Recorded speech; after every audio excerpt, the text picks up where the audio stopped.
It rains hard on a covered thing. It rains not hard on an open thing.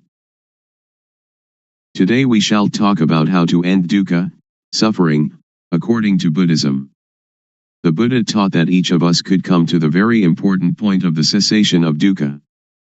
So I shall talk about a simple and direct method of practice according to my own experience. I can assure you that this method can really release you from dukkha. When we talk about a method to end dukkha, the words are one thing and the practice is quite another.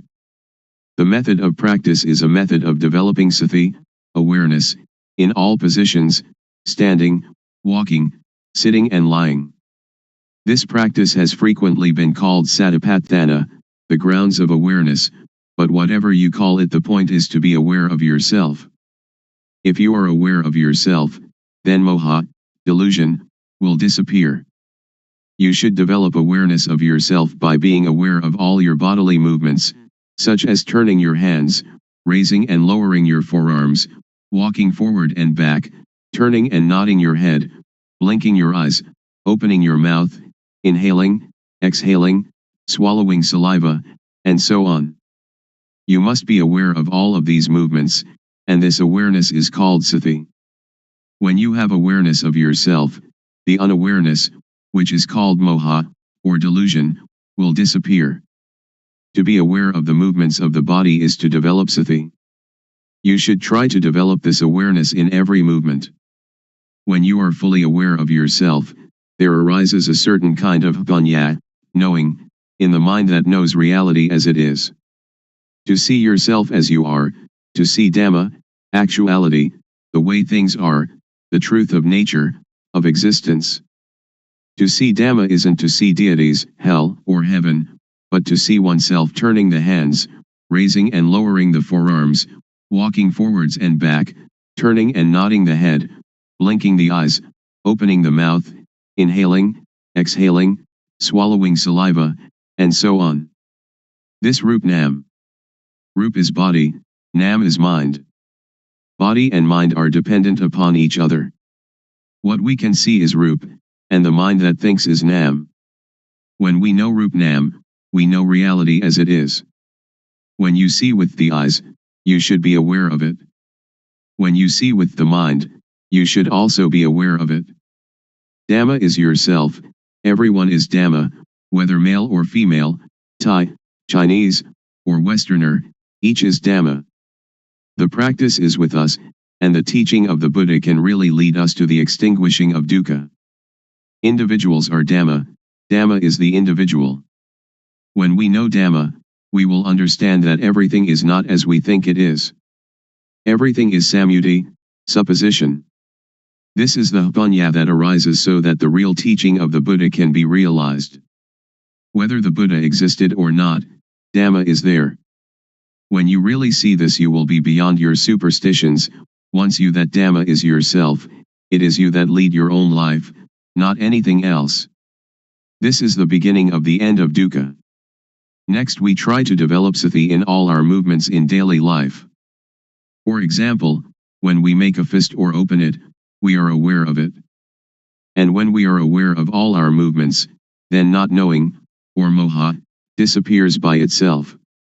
When there is awareness of ourself, there is no delusion. It is like pouring water into a glass.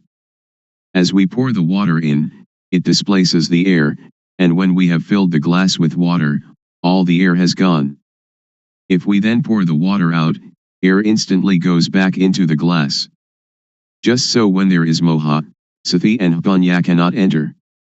But when we practice the developing of sati, doing awareness of ourselves, this awareness displaces moha. When there is sati, moha cannot arise. Actually there is no dosa, moha, lopa, anger, delusion, greed.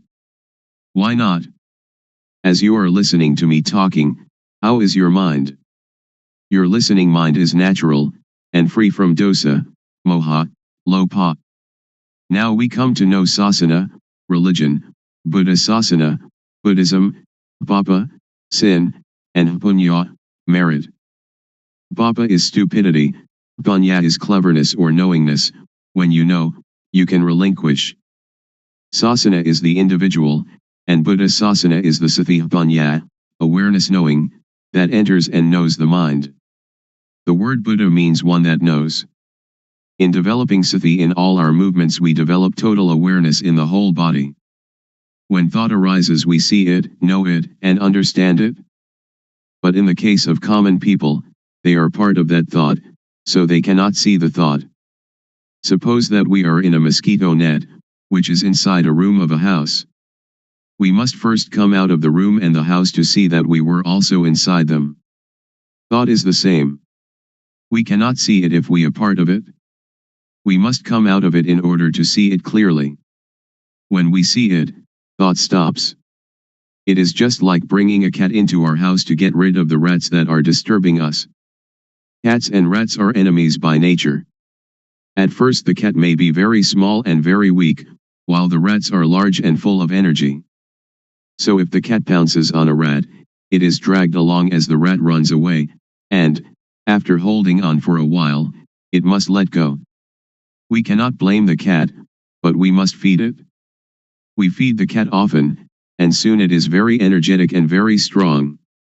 Then, when the rats come, the cat can get them. When the rats are caught they die of shock at once, before the cat eats them. Thought is the same.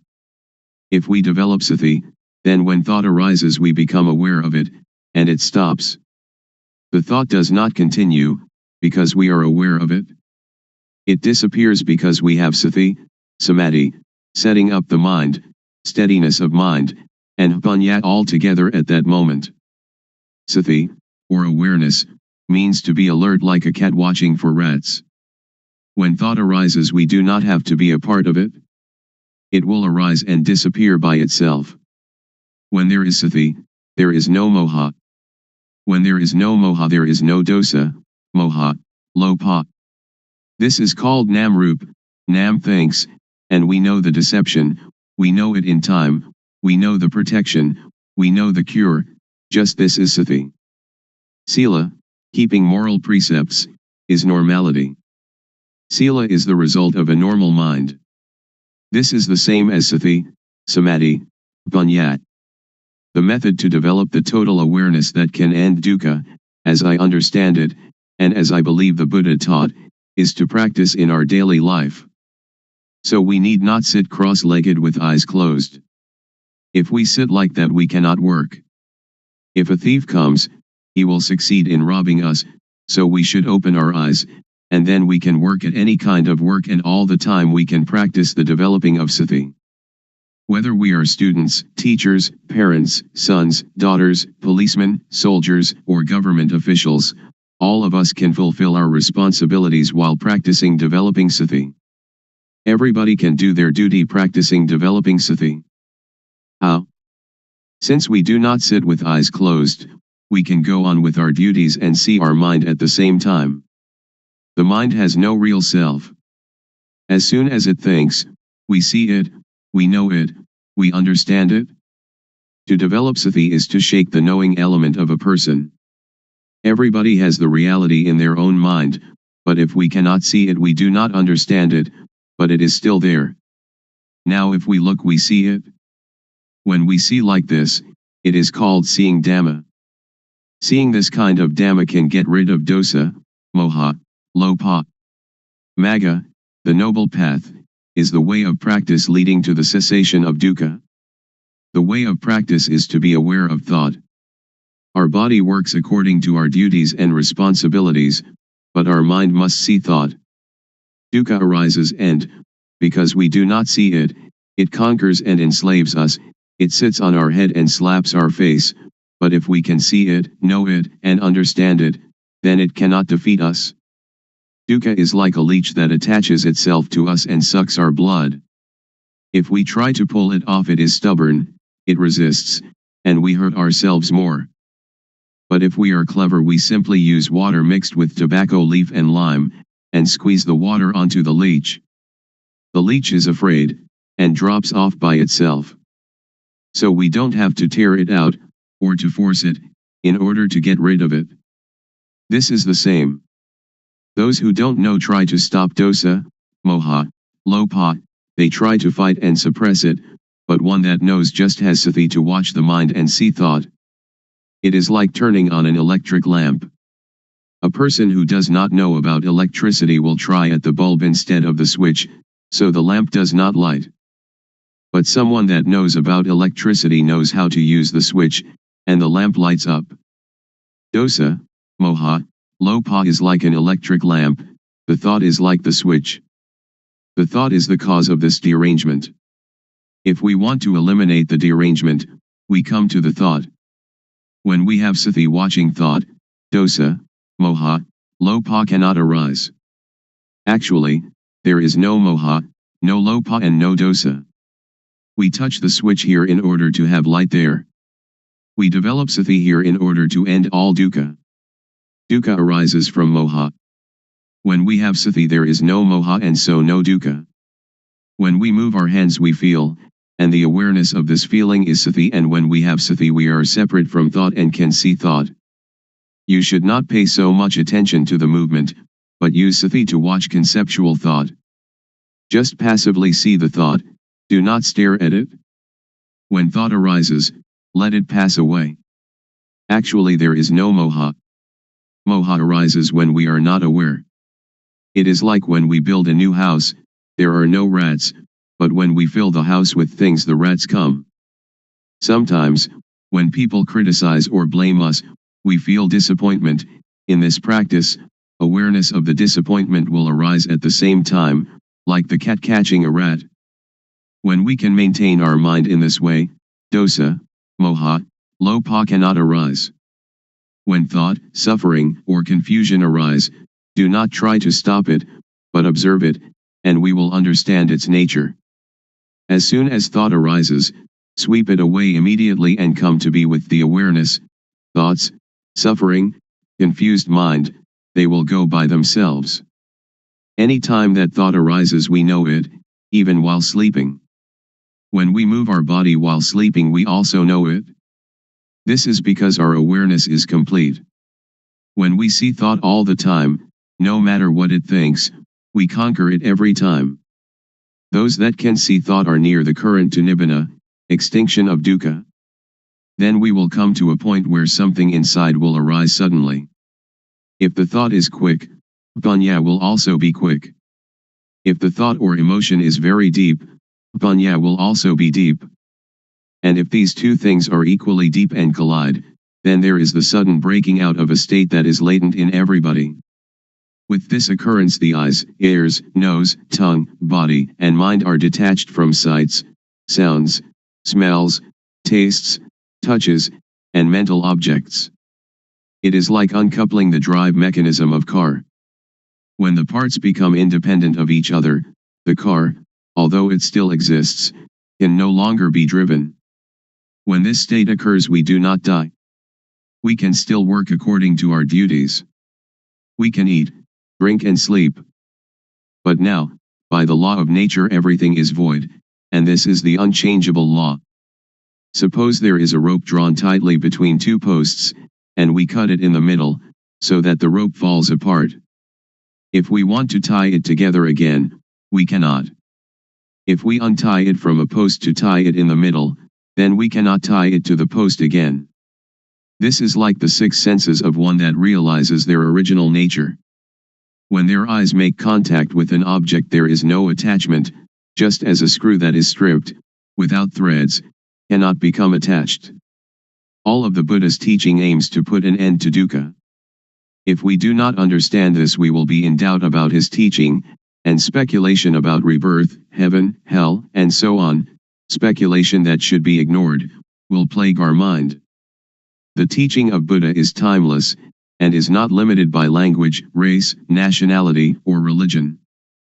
According to the Satipatthana Sutta, if you practice Satipatthana continuously, like a chain, that is, to develop sati at all moments, then arahata, extinction of dukkha, or the attainment of the anagami, non-returner, can be expected within 7 years.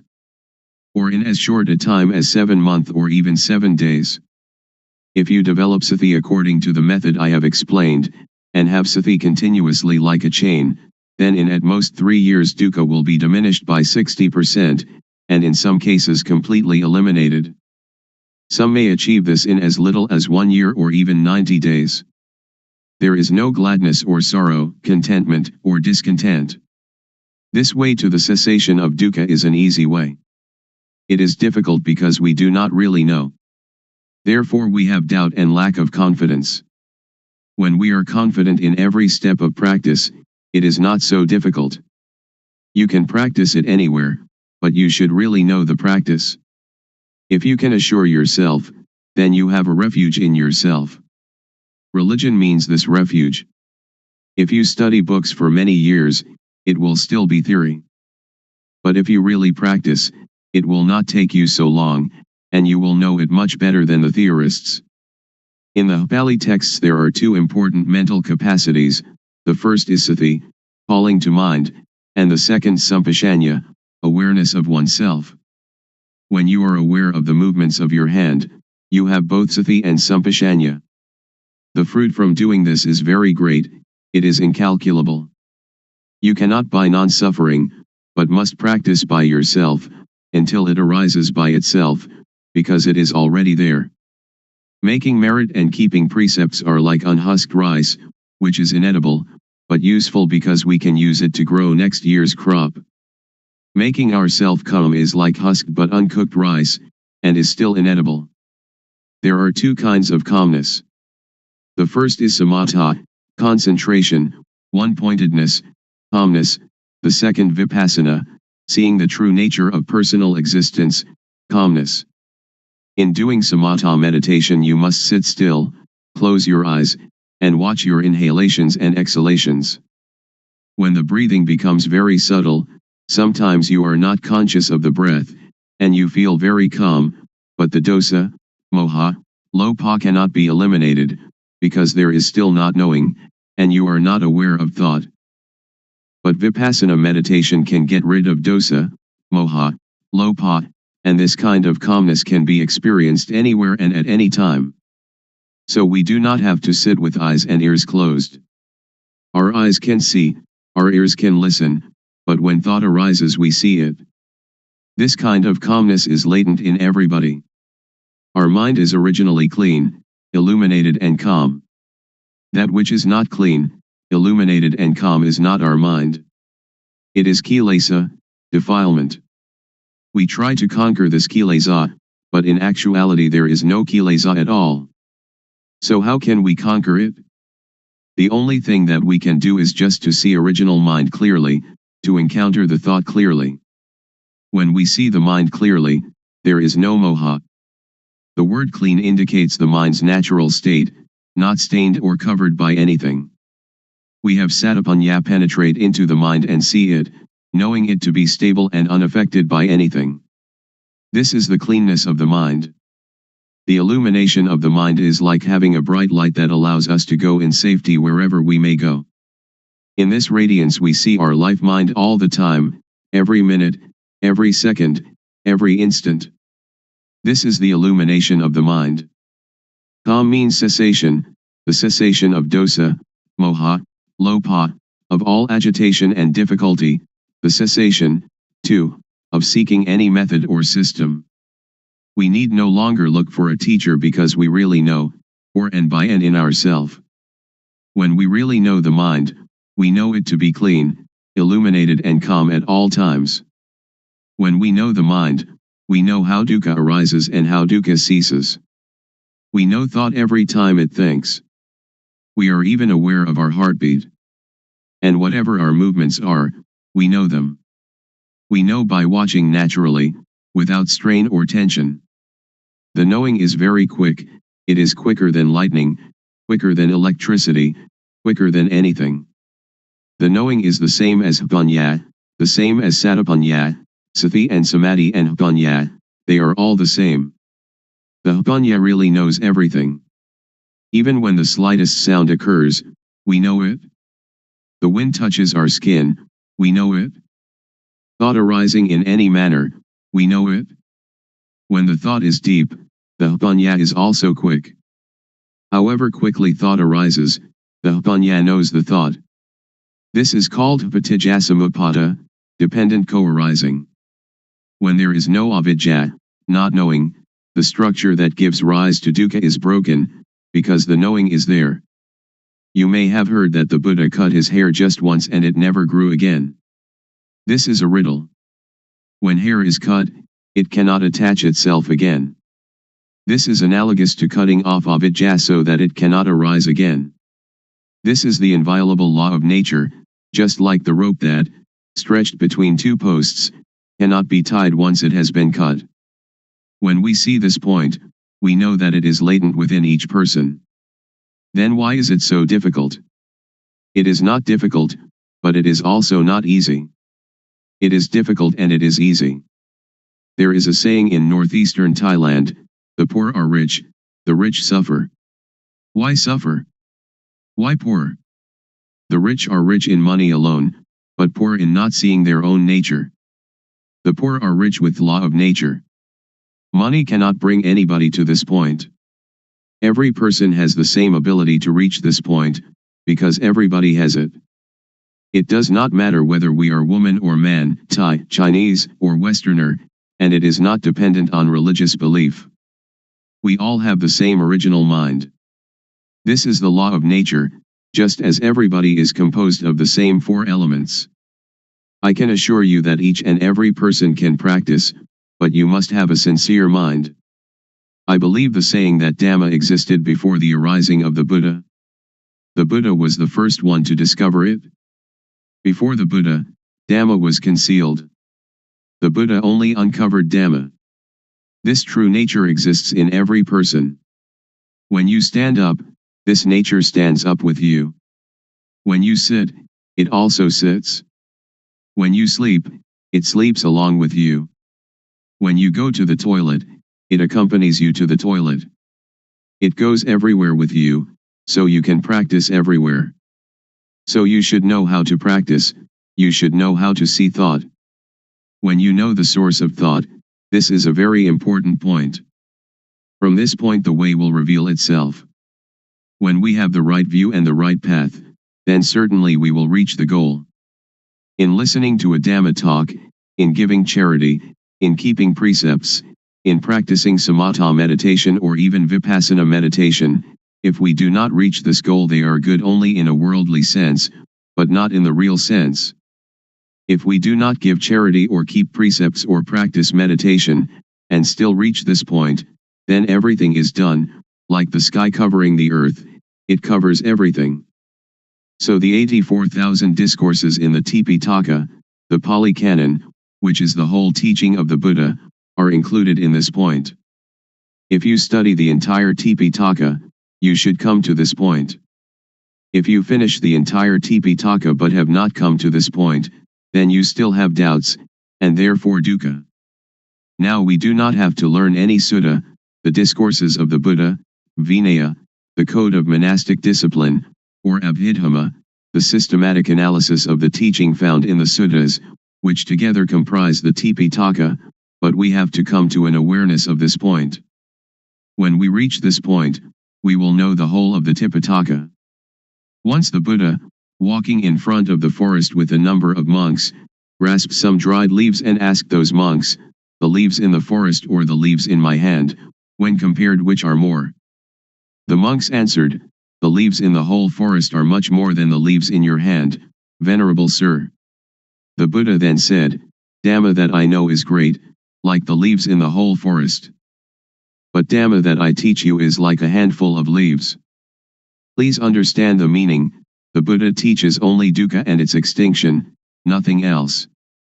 Studying texts, giving charity, keeping precepts, Practicing samatha meditation or vipassana meditation should bring us to this point, otherwise they are useless. When we reach this point, everything is done. So open up the covered thing. Because every person has doubts in seeking the method to be free from confusion, today I will talk about the method and about the practices that I developed previously.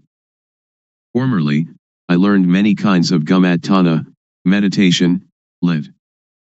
Working ground, such as inhale bud, exhale, do, and sitting cross-legged with eyes closed, all sorts of methods like that.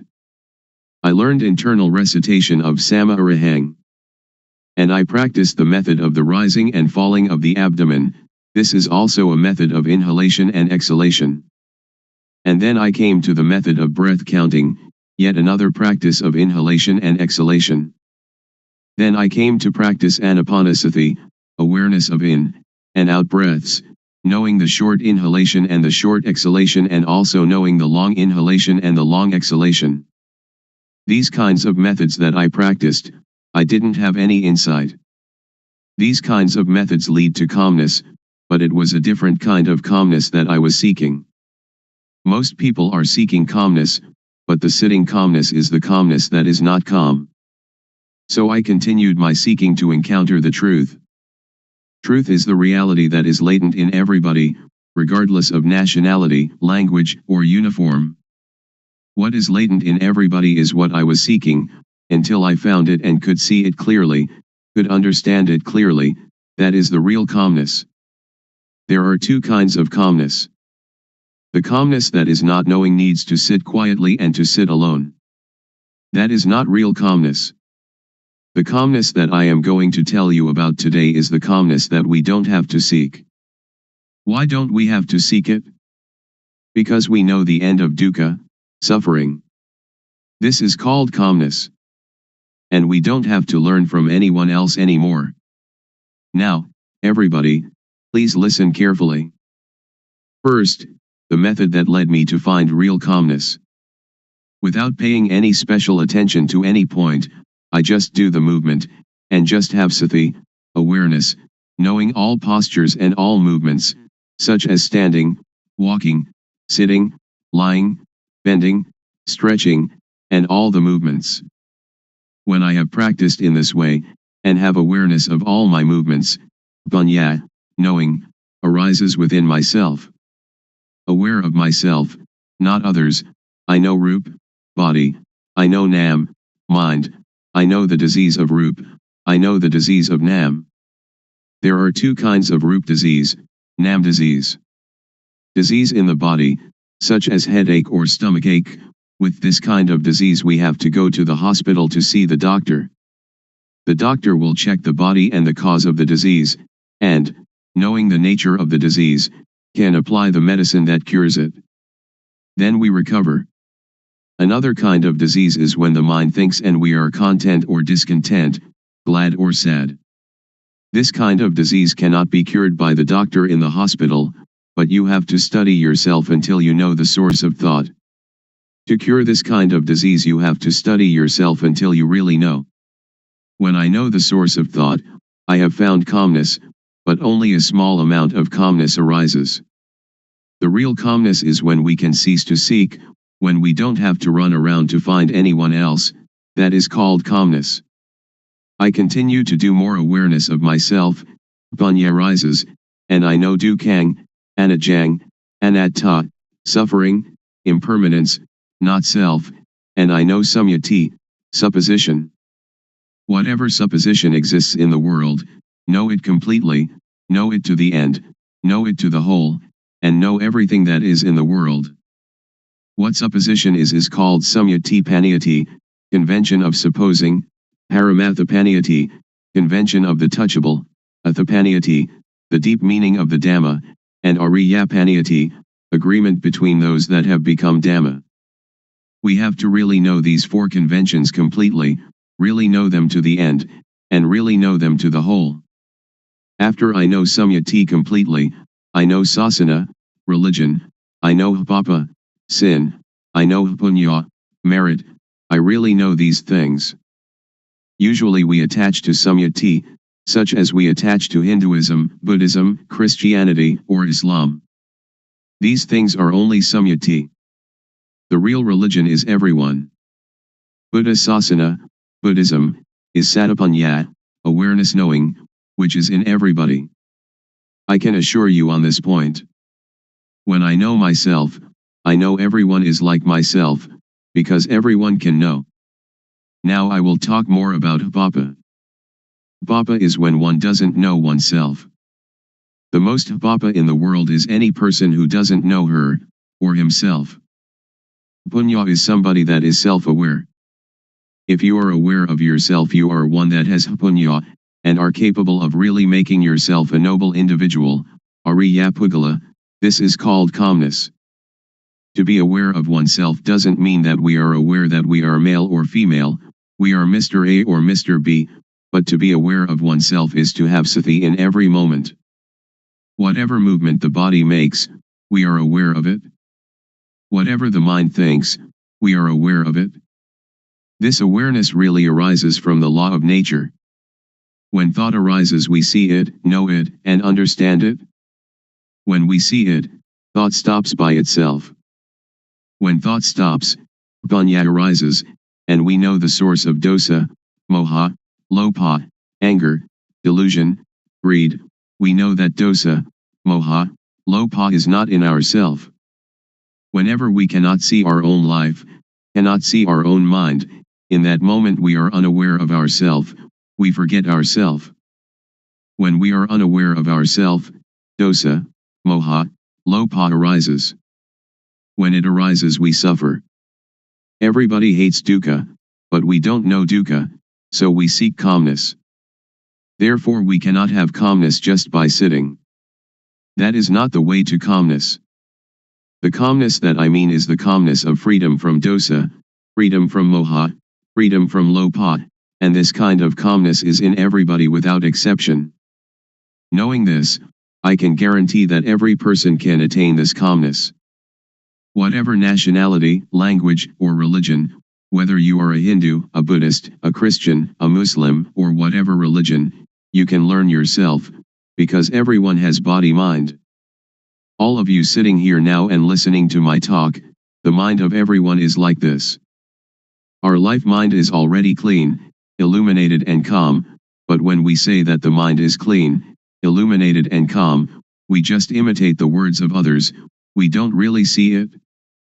When we really see it, we will be able to guarantee that it is already there in everybody and that anybody, if they really practice, they must know it, they must see it, and they must have it.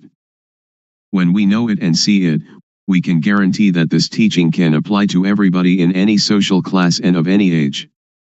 A millionaire can practice, somebody who doesn't even have one coin can practice.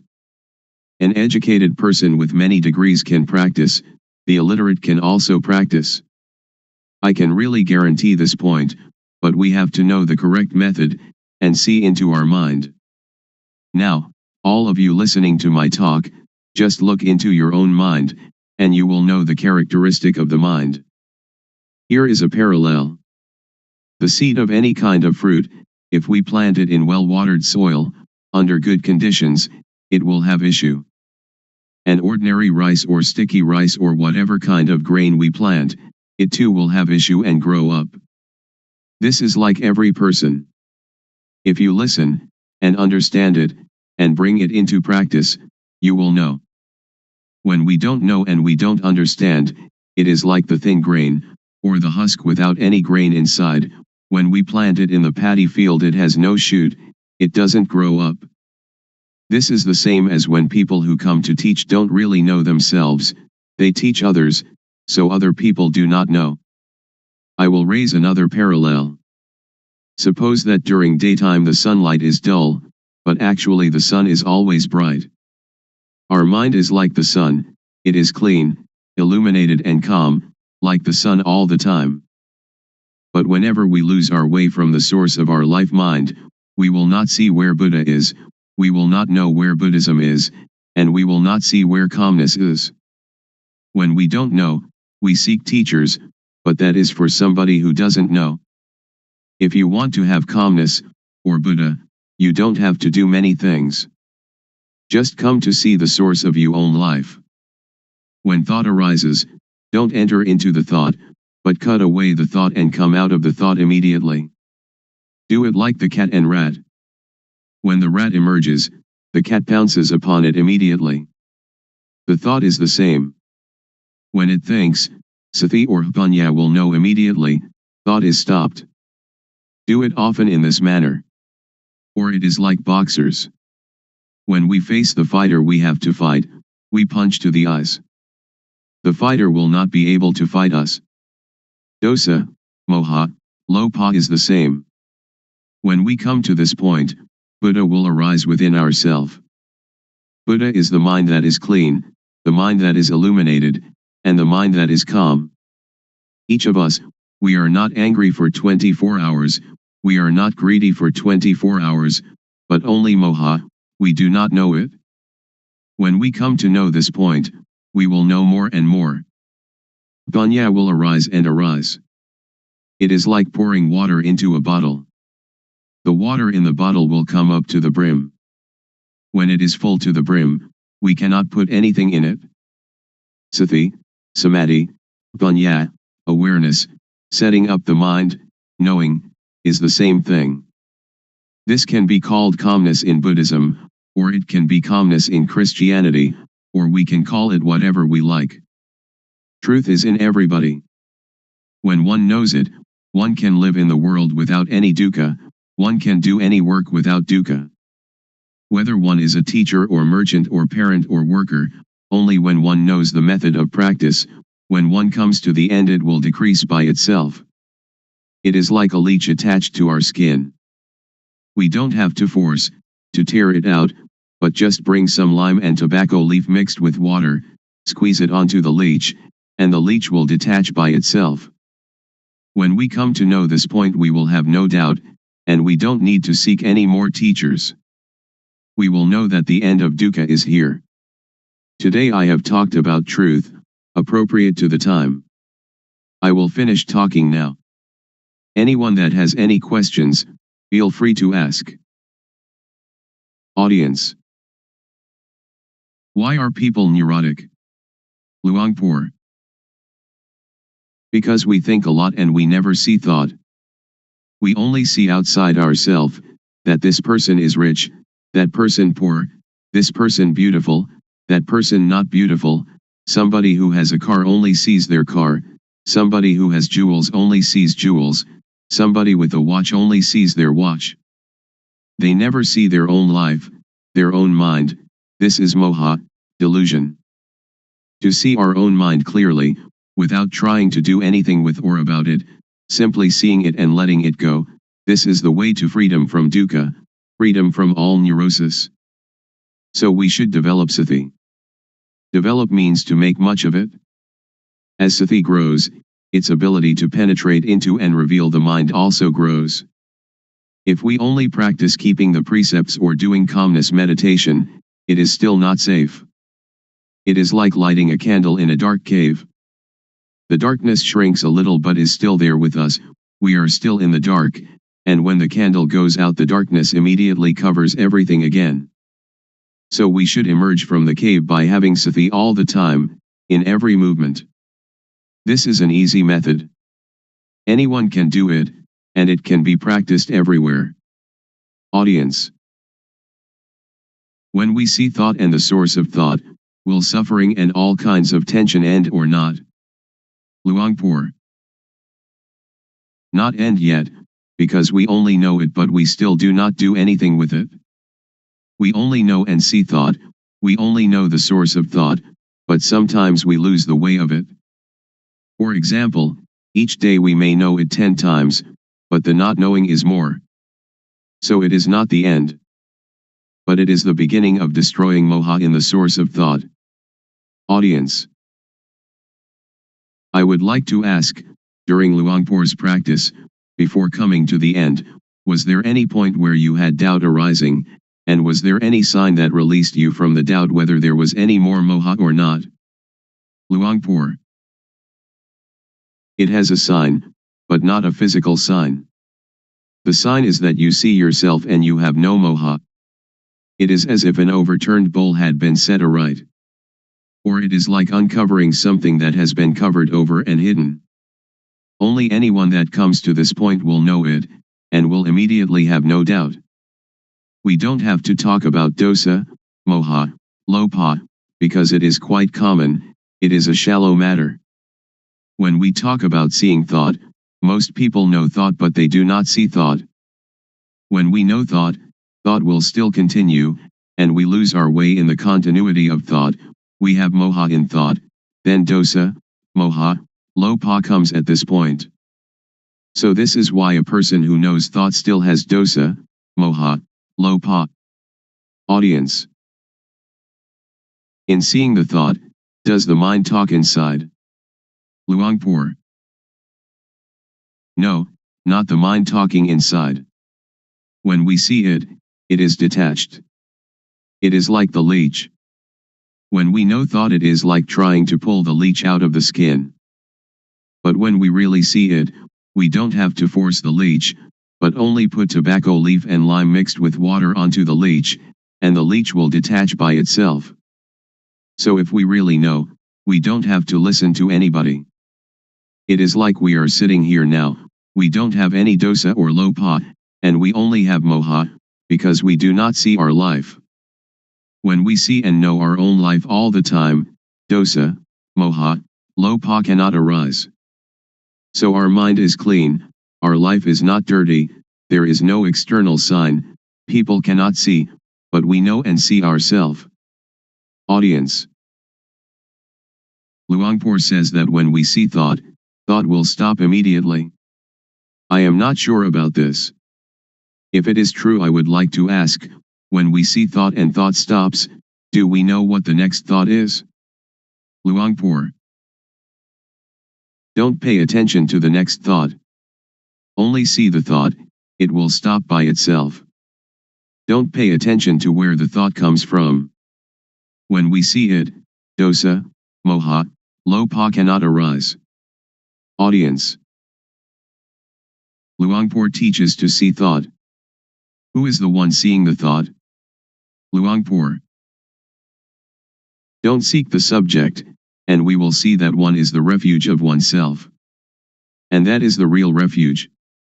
We can either say the person knows, or we can say that Satapanya knows, whatever we may say, because there is no self that we can catch and take a look at. Because to see and to know are two different things. To know is entering into thought, and thought continues.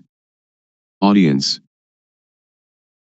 I have listened to Luangpor, and have the feeling that thoughts, and emotions like gladness and sadness, are something external. They are like rice and curry, which we can make use of, we can eat them, and we can see them. But when these things arise in us, we cannot see them, either thoughts or emotions.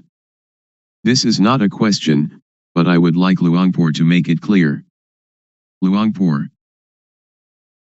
To see thought is one thing, to know thought is another thing. When we see thought, we can detach from thought. When we know thought, we still attach to thought. So knowing thought is the knowledge that belongs to avidya, not knowing, the knowledge of a person who has no jnana. But with the knowledge of one that has jnana, to know and to see can be separated. It is vidya, knowing, or jnana. Jnana and vidya will separate thought apart, and that is the end of dukkha. So one that has jnana knows like this.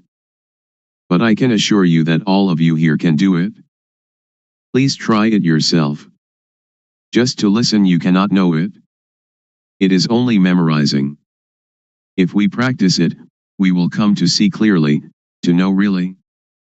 This is our own knowledge, so it is called buddho, which means to see, or to detach. Audience. When we know truth, and we know it clearly, is there any guarantee that, after knowing the knowledge will not disappear again? When we know, do we know for good, or can it disappear? Luangpor. It is something inside us. It does not disappear. Suppose we know our eyes. We have our eyes all the time. This is the symbol that everyone has it and can teach it to others.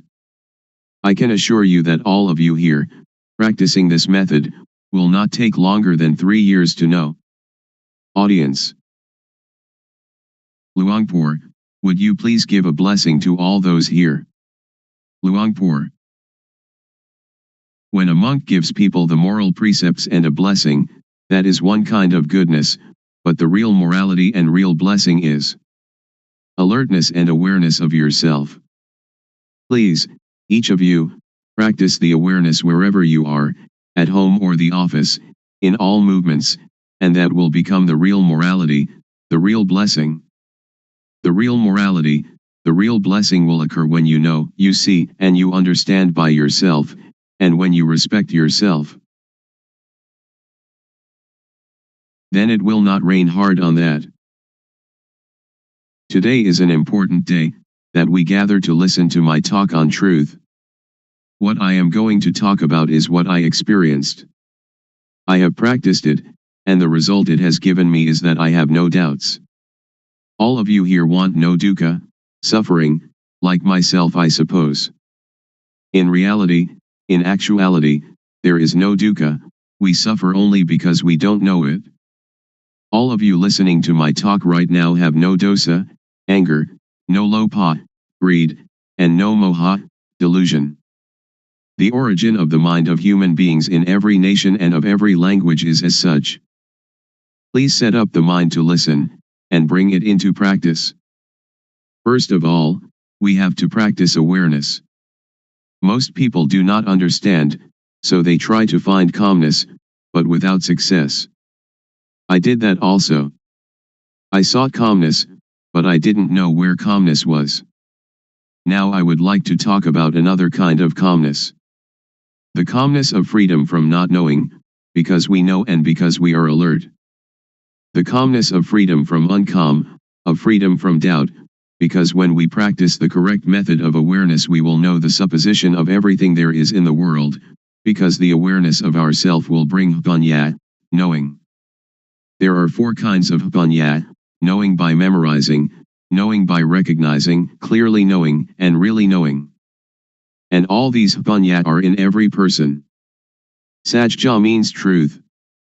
There are 4 levels of knowing Dhamma, to know Samyati Sajja, conventional truth, Paramatha Sajja, directly contacted truth, Athasajja, the deep truth, and Ariya Sajja, the fundamentally transforming truth. And this can make anybody become a noble individual, regardless of social class or language. The first step is Sotapanya, the second step, Sakadagami, the third step, Anagami, and the fourth step, Arahant, the 4 stages in the change from being hopelessly deceived to fully freed. Now in the beginning stage of practice, we know Vatu, thingness, we know Paramatha, mind touchable, we know Akara, change in Jess. The mind will change to be Ariya, noble, because we have clearly seen the source of dosa, moha, lopha, anger, delusion, greed, and then clearly known the source of Vedana, sunya, sankhara, vijnana, feeling, percept, conceiving, knowingness. This is called to clearly know and to really know with jnana-panya, the knowledge of full awareness knowing, that arises from the developing of sati, awareness. Next, we use sati to see the mind, panya will arise, and we will know the source of kilesa, defilement, stickiness, tanha, craving, heaviness, upadana, attachment, and kama, action. Next, use sati to see the mind again, whatever thought arises see it immediately, and we will know the deception, know in time, know the protection and know the cure. We will know how to conquer conceptual thought. Sila, moral conduct, will occur within our own mind. It is not the person who observes sila, but sila observes the person. Sila means normality. Whenever the mind thinks abnormally we see the thought immediately, this is called sila observing us. People who only keep the precepts will not know this mind's occurrence. So sila is a tool to get rid of crude kilesa, to destroy dosa, moha, lopa, to destroy kilesa, tanha, and upadana. Then sila appears. Samadhi, steadiness of the mind, setting up the mind, is the tool to get rid of the median kilesa. Median kilesa is the attachment to calmness. I have done breathing meditation, which brings calmness, but it is the kind of calmness dependent upon moha. I did that because I didn't know the real calmness at that time. Now I know calmness. Real calmness is clearly seeing, really knowing, and really understanding. This kind of calmness, everyone can do it when they know the source of moha. Whether you are a teacher, student, merchant, or homemaker, you can do it. Everybody needs calmness, and this kind of calmness, whatever kind of work you do, you still have it, because you know the source of moha. We don't have to sit with eyes closed to get calmness, but we can have calmness in this very society. Whenever conceiving thought arises, samadhi will see it immediately. Samadhi doesn't mean to sit with eyes closed. Samadhi means setting up the mind to see our own mind, to see our own work. Now panya gets rid of the subtle kilesa. We know the subtle kilesa when we know the source of thought whenever it arises. Whatever we do now, we have normality in speech and mind. When all these conditions gather, there will arise a kind of jnana, insight knowledge, and it will break apart from the person. Only the one that practices will know. All of you sitting here now have as yet no jnana, but the non-suffering and non-happiness is already there. When we don't have jnana, we don't know it, so we seek calmness. Now, as you are sitting here, look at your own mind. You don't have jealousy, ill will, and aggression. Now your mind is indifferent, not suffering and not happy, beyond good and evil. This state is in everybody, and this is the calmness that everyone is seeking. Somebody who doesn't know comes to teach people. A lot of people follow that person and sit with eyes closed, trying to find calmness. This is trying to get something that doesn't really exist, trying to make something that cannot be real become real. It is impossible. So that is only the state of delusion. Now we come to know the real thing. It is called upekha, indifference, equanimity. It is our own mind. It is like something that is covered over. Now, when we come to see our own mind, it will be revealed. So we don't have to do anything with calmness, because it is already there. The only thing we have to do is know the method of practice. The method of practice is to know the movements of the body. We don't have to watch the movements of our breathing, we have to know the movements of the physical body and then see the movement of the mind. Breathing is never glad or sad, it never hates anybody or likes anybody. What is angry is the mind that is thinking. What is pleased is also the mind that is thinking.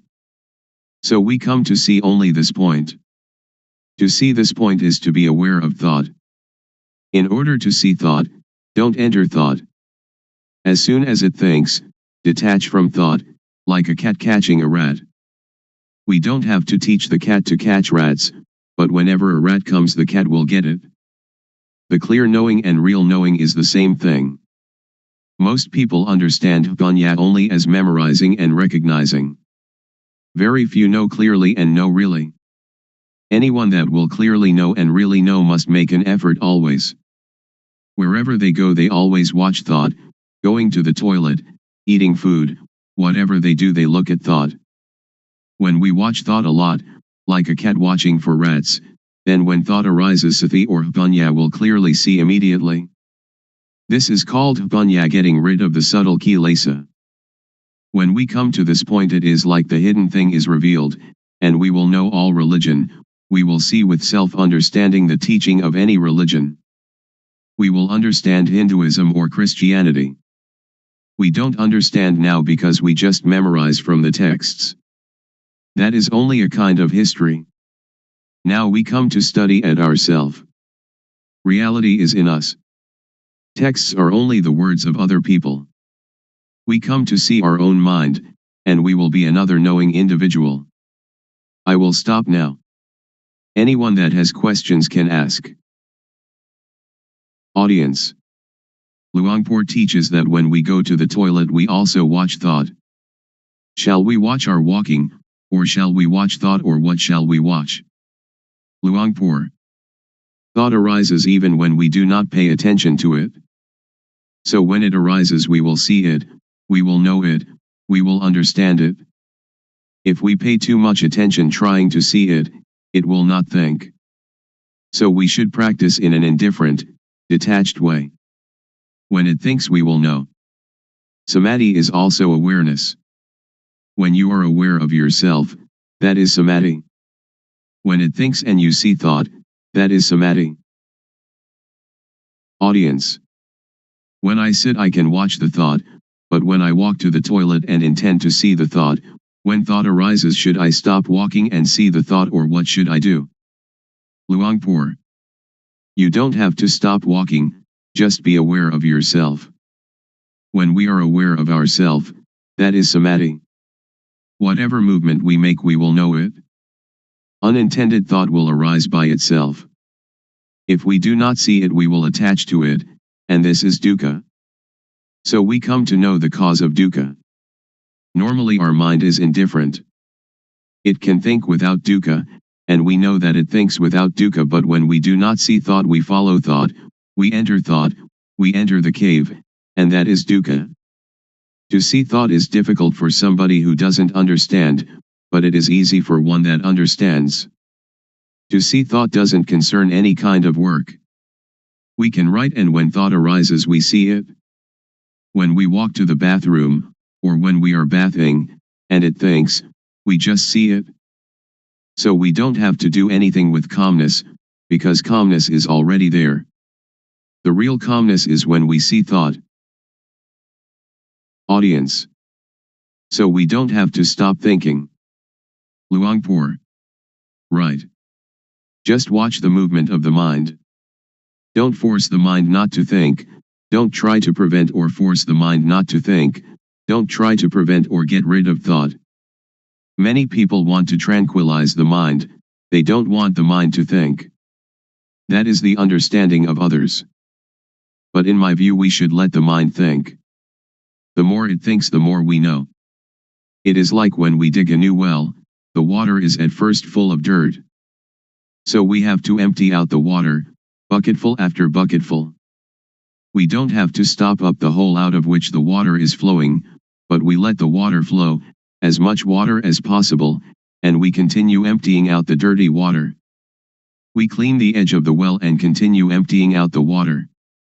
We do it again and again. We do it until all the dirt is gone and the water flowing out of the hole is clear and pure. If anything were now to fall into the well we should see it and know it immediately. So we don't have to stop the mind from thinking.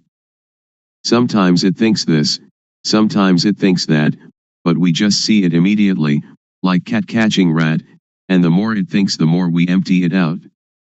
When thought arises we see it, that is the important thing. Audience. When we sleep and when we are awake, do we watch thought in the same way? Luangpor. The same. When we cannot see thought, when thought arises during the day we don't know it. At night when we dream, we also don't know it. Now, when we see thought wherever we go, when thought arises we know it. At night we sleep, and when it thinks we also know it. Audience. I am still puzzled. Should we see thought or should we see ourselves? Luangpor. They are the same. We can call it seeing thought, and we are also aware of ourself at the same time. Audience. I would like Luangpor to explain the difference between knowing thought and seeing thought. Luangpor. When we know thought we enter into thought, and thought still continues, it doesn't stop. But when we see thought, when thought arises it stops immediately. So we should practice often to see thought. There will arise yana ganyat. Do it like boxers. Every boxer wants to be world champion. Boxers need to be very quick. Dosa, moha, lopa is quick in one way, sati, samadhi, ganya is quick in another way. When we train Sati Samadhi Panya, to be very very quick, it will be world champion, it will conquer the world. This conscious body is the world. Do we want dosa, moha, lopa, or Sati, Samadhi, Panya, to rule the world? If dosa, moha, lopa rules the world, it is a world of endless sorrow, endless dukkha. If Sati, Samadhi, Panya, rules the world, it is a world of radiance and peace. Audience. When we watch our movements and thought arises, how can we know it? Luangpor. If you want to know, you have to practice yourself. Audience. Is discovery of calmness the same as discovery of oneself? Luangpor. Yes. Audience. If we can find calmness within ourselves, how can we keep it with us all the time? Luangpor. It is there all the time. What is not there all the time is not calmness. Audience. People have kamma and kamma disturbs us. So how can we be calm? Luangpor. No, not in that way. We just think ourself. Kamma just means action, not those kinds of kamma that you did in the previous life. Audience. If we don't think about kamma, then there is no kamma, is there? Luangpor. Right, we don't have to think of it. Audience. People are seeking the same thing, but why are there so many thoughts? Luangpor. Because there are many different teachings, many books, much talking, so all are mixed up, and this causes suffering. This way of calmness doesn't concern studying books. It doesn't concern anything. When we read many books, or listen to many teachers, we only have knowledge for talking, so we don't have the experience of the real calmness. Audience. How can it be there all the time? Luangpor. If we add colored dye to water, people say that the water is red, or the water is black, or whatever color it is. But in reality water is colorless, and if what is not water is removed then we see it. Upekkha is the mind's natural state. It is present in everybody without exception. When somebody becomes very angry, upekkha anchors that person just like a ship's anchor and therefore they don't die of shock. When somebody becomes very very greedy and would like to take a great deal away from others, upekkha is like a ball and chain, holding back and moderating the greed, so that it doesn't totally unbalance that person. So upekkha is already there, we don't have to seek it. It is like the sun when it is hidden by clouds. Dosa, moha, lopa, when it arises, obscures upekkha. But when we clearly see our mind, upekkha is uncovered. Audience. Luangpor said that gladness and sadness are the same thing. How can they be the same? Luangpor. They are dukkha. Gladness is one kind of dukkha, sadness is another kind of dukkha. Unknowing people live with dukkha, eat with dukkha, walk and stand and sit with dukkha, sleep with dukkha, wherever they go they bring dukkha along. When they see a movie they laugh, laughter is a form of dukkha. When they meet with sadness they cry, crying is a form of dukkha. Gladness and sadness, both of them are forms of dukkha. Just so, I imagine that there are two kinds of darkness, white darkness and black darkness. When we earn a lot of money we are glad. That is dukkha. It is the white darkness. When we lose money we are sad and the mind thinks angry thoughts. This is also dukkha. It is the black darkness. But both are dukkha. Audience. In reality there is no gladness or sadness, they just arise from moha, don't they? Luangpor. Just like that. Audience. Luangpor said that all kinds of gladness are dukkha. Is there some kind of gladness that is not dukkha, for example love between husband and wife? Luangpor. All are dukkha. Audience. How about gladness in Dhamma, or sometimes when we look at the sunshine we feel happy? Luangpor. That is not dukkha, not suffering or happiness, not gladness or sadness. It is indifference, equanimity. Audience. I would like Luangpor to explain the thing that is called love. For example, a woman and man who are going to get married. Luangpor. Somebody who doesn't know dukkha will approach dukkha, and dukkha will teach its lesson. Audience. When we see thought, it stops. So during which time do we see the three characteristics, anicca, dukkha, and anatta? Do we see them when we see thought, or before seeing thought, or when we think of them? Luangpor. When we think of them, that is not seeing with jnana-panya, it is just memorizing or recognizing. After we clearly know and really know, we don't have to ask anyone. Audience. How about the intention to do something? Suppose that somebody says something bad to us, and we have the intention to harm them. Luangpor. To harm is stupid. When we know the states of suffering and of happiness, we do not want anybody to suffer. We will help all to live without dukkha. Audience. When I am going to give money to beggar, I know my thought, which is to give money. To see that thought, is that called panya? Luangpor. That is not called panya, it is called knowing from memory. All of us have mind, so before doing or saying anything, just look at our mind. Our real mind or real life doesn't hate anybody and doesn't love anybody. When we hate or we love, that is kilesa arising. So just come to see the mind at the beginning, and dosa, moha, lopa will be destroyed.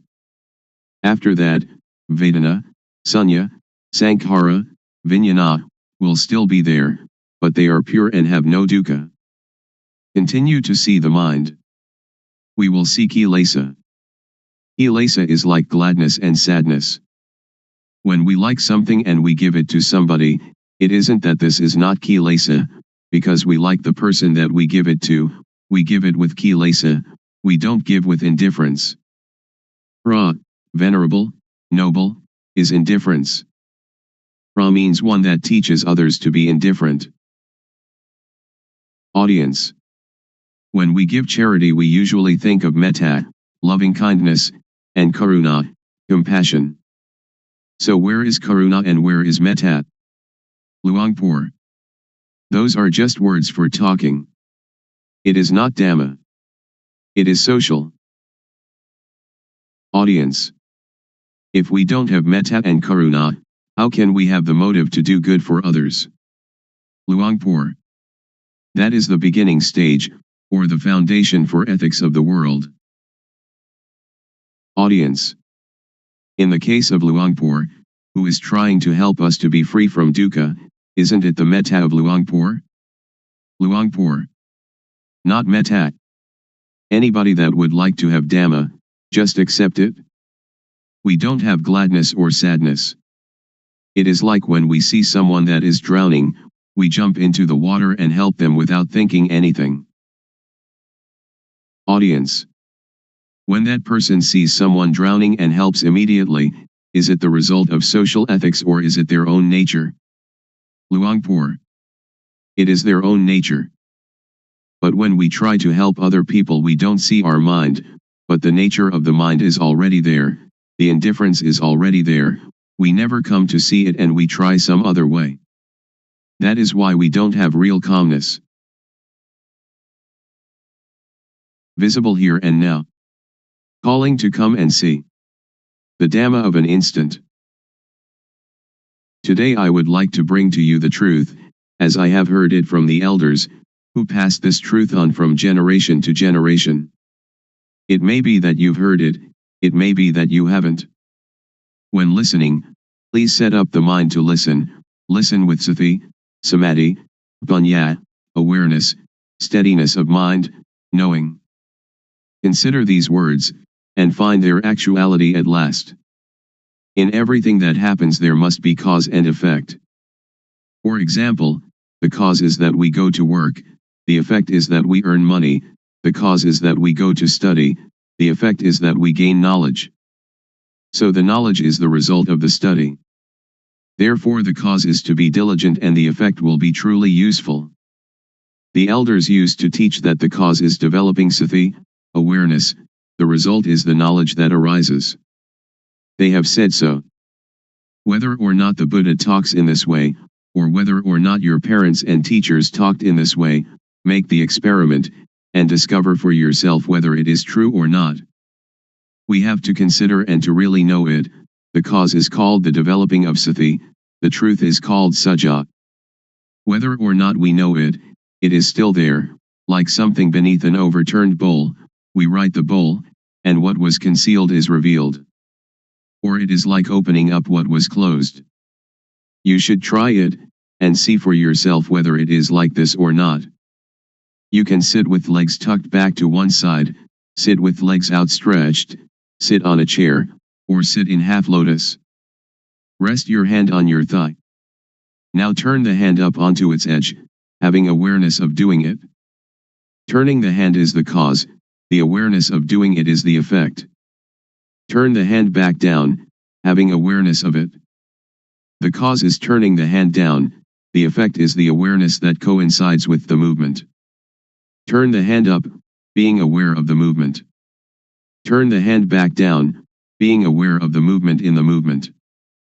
The cause is turning the hand up and being aware of it and turning the hand down and being aware of it, the effect is that the knowing will accumulate. So when you are doing this, are in the rhythm of it, developing sati, you can say it is the same as the Buddha's teaching, the same as the elders' teaching. You should develop sati. When you develop sati, panya will arise. The elders used to tell us that Buddha taught the four satipatthana, the bases of awareness, or the four major postures, which are standing, walking, sitting and lying down. You have sati in these postures, then you have the sati to know other, minor movements. In all minor movements, stretching, bending, and all other movements, have the sati to know it. The effect will be the knowledge that arises. Some people may say that this accords with the texts, some may say that this does not accord with the texts, but please listen, and try to practice yourself. If it is useful we use it. If it is useless we cast it away. The knowledge that we have learned, we know it already, but the knowledge we have never heard, please try it and find it for yourself. This is a practice I have done.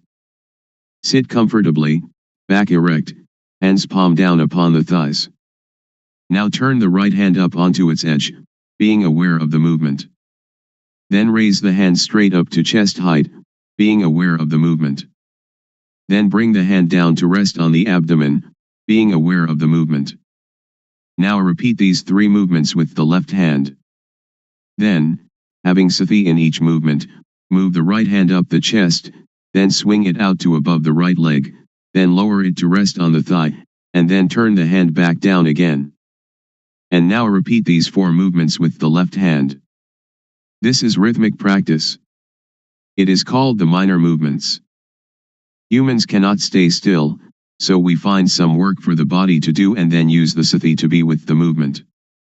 You can call it sati or you can call it samadhi.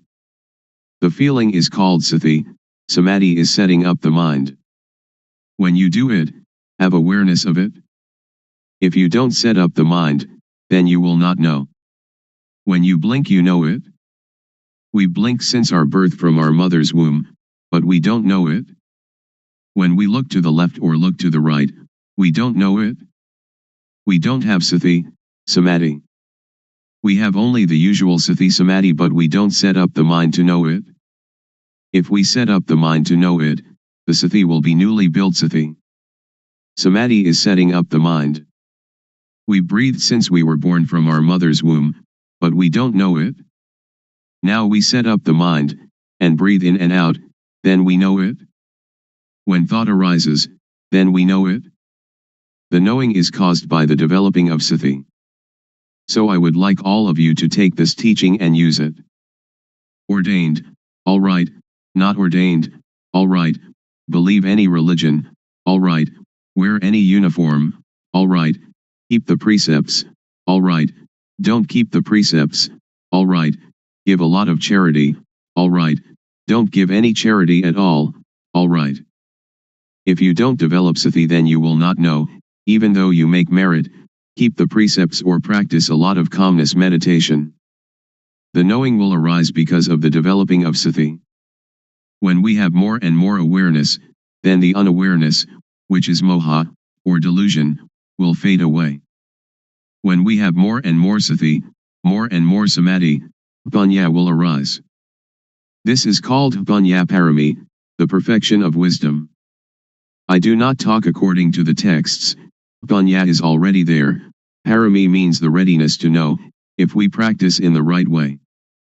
If we practice in the wrong way, then we will not know. Now if we know the real thing, not knowing outside ourself. We know within ourself. We know ourself. Sitting here we know ourself to be Rup Nam, body, mind. Turning the hand up is Rup Nam, turning the hand down is Rup Nam, continuing turning the hand up and down is Rup Nam. This is knowing Rup Nam. Then we know the action of Rup Nam. When Rup acts, Nam acts simultaneously. When Rup Nam acts we know it. We know it because of the developing of sati. Panya arises because of the developing of sati. We know Rup disease, Nam disease. This born Rup has disease, like headache, stomachache, fever, and so on.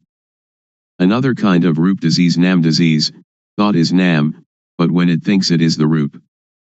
When some people talk and that makes us satisfied or dissatisfied, our mind has disease. Really know this thing. The developing of sati is cause, the arising of panya is effect. After knowing Rup Nam, we come to know dukkang, anajang, anatta, suffering, impermanence, not self. People have taught that dukkang, anajang, anatta, is white hair, wrinkled skin, broken teeth. That is true, but not true according to the developing of sati. The developing of sati will cause panya to arise, that turning the hand up is dukkang, lowering it is dukkang. Dukkang is with the Rup. Rup is a kind of lump of dukkha. Dukkang is unbearable. Anajang is unstable. Anatta is uncontrollable. It is like that all the time. If we know it, it is like that. If we don't know it, it is also like that. So Dhamma, which makes a person become a Buddha, is there before the Buddha. Dhamma exists in everybody. It depends on the owner of each body to make this knowing happen. If we are able to know it, then we will know it. It is like the overturned bowl, whether it is overturned or set aright is up to us. Now we come to know sammuti, supposition. Know all kinds of samyati completely. We know that money is just a kind of metal, just a kind of paper, but we conventionalize it. Woman and man are samyati as well. When we don't know it, we suppose it to be woman and suppose it to be man. But if we don't suppose it, then we don't know them. Ordination and disrobing, monk and novice, all are samyati, just take a piece of cloth to wear. The knowing is sati, samadhi, panya, and saja is truth. If it is true by samyati we know it. If it is true by paramatha, direct contact by the mind, we know it. Ghosts and deities are all sammuti. Have we ever seen them? A ghost is a person who acts, speaks, or thinks evil. The body doesn't do anything, it is Rup, like a doll. The thing that moves is the mind. Deities are the same, we suppose them. When we don't really know samyati, we don't know. We really don't know. I can guarantee that we don't know. I myself didn't know. But others may have, I don't know. I have done many kinds of meditation, like Buddho, Samarahang, counting breaths, the rise and fall of the abdomen, and sitting and observing the breath, but I really didn't know, the knowing didn't come, didn't arise. It led to calmness and attachment to calmness. So calmness, or samatthana, the working ground for tranquility, is like putting a rock on top of weeds. When we take the rock off, the weeds will grow better than before, because the soil has been kept moist. Vipassana means clear insight, a complete uprooting. This is the real knowing. Anyone that does it will know it. Anyone that was born as a human being can do it, regardless of race, language, or religion. But we have to understand the correct method. Also, we know sasana, religion. Sasana doesn't mean temples. The temple is just the supposed sasana. This is called samyati, convention of supposing. Paramatha is the real thing, which exists in humans. Everyone is sasana. They say that sasana is teaching, they teach and the ear hears, then sati, samadhi, panya considers it, and becomes knowing. Really know that, oh, everyone is sasana. To destroy sasana doesn't mean to destroy temples or Buddha images, or Bodhi trees. To destroy sasana means to say bad things to people, to hit people, to kill people, which is great evil. So sasana is humanity. To curse someone is to curse sasana, to injure someone is to injure sasana, that is what evil is. Now Buddha sasana, Buddhism. Buddha means, one that knows. The body is like a doll. Sati, samadhi, panya is the knowing. So Buddha means sati, samadhi, panya, or the mind that is clean, illuminated and calm, which exists in everybody without exception. Now we talk about papa, sin. Papa is not knowing, darkness, stupidity. We fear papa, but why don't we make ourselves realize, so that we will be free of that fear? Panya, merit, is knowing clearly. People, when they come too close to monks, they fear papa. It is as if monks are the papa itself. That is just samyati. Now we don't have to fear papa. If we cannot conquer papa, then we will have no chance and no time to conquer it. Don't fear papa, but try to conquer papa. This doesn't concern making merit, keeping precepts, or vinaya, the code monastic discipline. The developing of sati is dhamma, is vinaya, is sila, normality, and is everything. We know all this because we develop sati. If we do not develop sati, but just study, that is only to memorize, not to see clearly or to see really. The developing of sati is to know clearly, to know really. When one knows, one can assure oneself and others. Anyone that does it will know it, because everyone knows the same thing. The knowledge is the shared object of developing sati. The result of developing sati can end dukkha. We don't attach to samyati, we will not fear ghosts, we will not fear deities. We don't attach to any samyati at all, because anything that does not exist we don't have to fear. Ghosts and deities have no real existence, just samyati. A ghost is somebody who speaks, thinks, or does evil. A deity is one that speaks good, thinks good, or does good. We know how to be human. Ghosts arise in people while they speak, think, or do evil. When anger arises, and we can stop anger, that is human. When we can make our mind calm and clean all the time, that is deity, a mind worthy of respect. When we know like this, we can break through. So Vipassana has this object, the 6 sense bases, eye, ear, nose, tongue, body, and mind, the 5 aggregates, that is from the texts, the 12 bases, the 18 elements, the 22 faculties, the 4 noble truths, and the 12 patijjasamuppada, dependent co-arising. We learn from the texts, we study it, but we don't know it. We just know from memory. When we come to develop sati, the knowing will arise, that is the real thing.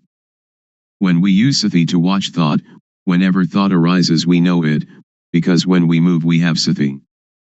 Thought has no real self. When thought arises we have sati and know it, like a cat watching a rat. When the rat emerges the cat catches it immediately. This is the same. When we have sati in each movement, when thought arises we know it, see it, and understand it. This means that we can untie it and conquer it. The elders said that to conquer others 100 or 1000 times has not the benefit of conquering oneself just one time. To conquer oneself is to conquer thought. When thought arises we see it and know it. Then it cannot proliferate. Whenever thought arises we know it. When we develop more and more sati, there will arise jnana panya, knowledge arising from full awareness knowing, to know clearly, to know really. Vatu, thingness, means everything in the world and in ourself, we have to know it all. Paramatha means, everything that exists in the world and in ourself, seeing it, having it, being it, right now in front of us, touchable with the mind, we have to know it all. Agara means, that everything in the world and in us can change. When we clearly comprehend it, then we see, know, understand, and touch, dosa, moha, lopa, anger, delusion, greed, because it is vatu, paramatha, akara. After knowing this the mind will be very cheerful, and can see, vedana, sunya, sankhara, vijnana, feeling, percept, conceiving, knowingness, not being dukkha. The real pra, noble, inheres in this. Pra doesn't mean you shave your head, but means the quality of the mind. Paramatha means the real thing. The real pra is in everybody without exception. In this way of developing sati, the feeling of the movement is the cause, the effect is knowing all this. Pra means teacher, one that teaches. When they know this and teach this, there is no dukkha. A real pra knows samyati panyati, paramatha panyati, attha panyati, and ariya panyati, the four levels of designation. The mind has changed and we will really know this. If we know other things it is not correct. We continue the practice. There will arise piti, rapture. We feel comfortable, the mind is light, it is like in darkness there arises the light, or the dirty becomes clean again. Or like black and white, or the heavy becoming light. The mind changes from one stage to another. When the knowing arises, the not knowing disappears immediately. When the quality of the real pra arises, the quality of not being a pra disappears immediately. When the quality of being deity arises, the quality of being ghost disappears immediately. When the quality of being human arises, the quality of being other disappears immediately. It arises and substitutes for the other. This is called to be born here and die here. Not being born from the womb of the mother and dying physically, that is another thing. That is also the supposing of dukkang, anajang, anatta. Continue the practice. It will be like a pot of water, which has filled to the brim, is now having water removed. When the knowing arises, sati will be reduced, not full like the previous stage. In the practice our awareness is full, but when the knowing arises it will attach to the knowing, it will attach to the object. When the object arises we have confidence, and it enters into our memory in the brain and is never forgotten then on. I have known this since I was 46, but I haven't forgotten even a little. I know Rupnam in the morning and know the changing of the mind in the evening. I really know this, and I have the confidence to guarantee that it is the teaching of the Buddha. The Buddha taught this thing. Making merit, giving charity, keeping precept, that is good in one way, but learning from the texts, we do not really know how to practice developing sati, how to deal with the mind. A person who doesn't know teaches a person who doesn't know. The result is not knowing. One that knows teaches, the result is knowing, because everybody has it, each can become the real pra, a noble individual. Woman, man, child, if they know it they become the real pra, a noble individual. Therefore the pra is a kind of blessing, because she or he teaches people to know. Blessing means noble. The noble knowledge is called giving Dhamma as charity, or giving knowledge as charity. This is the path of the real noble individual. When we develop sati, and know the movements more and more, jnana panya will occur. When jnana, insight knowledge, arises you will really know, you don't have to remember from the texts. You will know kilesa, tanha, upadana, kama, stickiness, heaviness, attachment, action. Seeing clearly, seeing really, kilesa, tanha, upadana, kama, will reduce or fade away. When we know this point, we don't have to believe anybody. The one that sees it owns it. Suppose that the Buddha comes and tells you that this practice is not correct, you will also not believe him, because it is real. When jnana panya arises, you have real confidence. When you know this point, BT will arise again. When I knew this point during my practice, I went to sleep. After getting up, I started walking back and forth. The cause is walking back and forth, the effect is that the knowing arises again. I walk back and forth and have the knowing. At that time, there is a centipede running across my path. The centipede is cause, the effect is that I see the centipede. I light a candle and try to find the centipede. When I cannot find it, I bring the candle back, and then begin to walk back and forth again. Walking back and forth is cause, the effect is knowing sila, sila kunda, samadhi kunda, panya kunda, all that belongs to normality, setting up the mind, knowing. The knowing arises that kunda means, vessel, container, to contain, to fight it. You can fight everything. It is like when the container is good and you go to get water, you can have that water to drink. But if the container is broken, when you go to get the water, you cannot get it. In the texts they call this, ati sila sikha, ati jitta sikha, and ati panya sikha, the training in the higher morality, higher mind, and higher wisdom. We can compare them, the texts and the experience. This is called sila has arisen, therefore sila is the tool to get rid of the crude kilesa. Sila is already there in us. So this kind of sila doesn't concern keeping precepts, but only concerns the development of sati. When we practice this kind of developing sati, its result will happen in this way. When we know this point, we will understand that sila can really get rid of the crude kilesa.